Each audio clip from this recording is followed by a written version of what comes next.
को छोड़ के पीछे दिल से खुशियां मनाएंगे।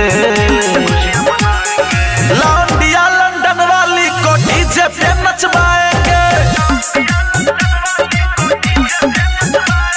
अरे लौंडिया लंदन वाली को डीजे पे नचवाएंगे।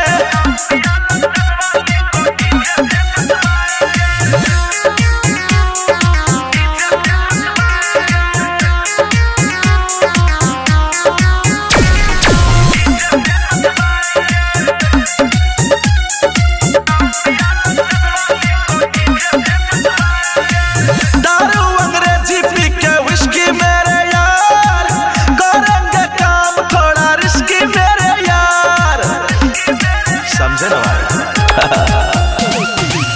दारू अंग्रेजी पी के विस्की मेरे यार, करेंगे काम थोड़ा रिस्की मेरे यार।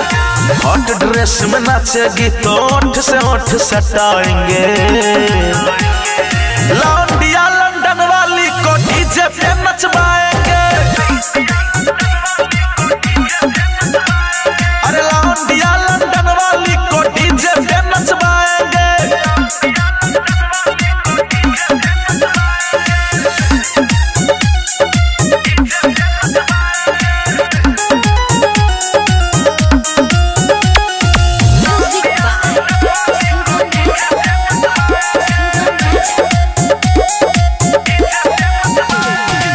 माइकल जैक्सन के जैसा करूंगा मैं डांस, मौका मिला है आज छोड़ूंगा ना चांस।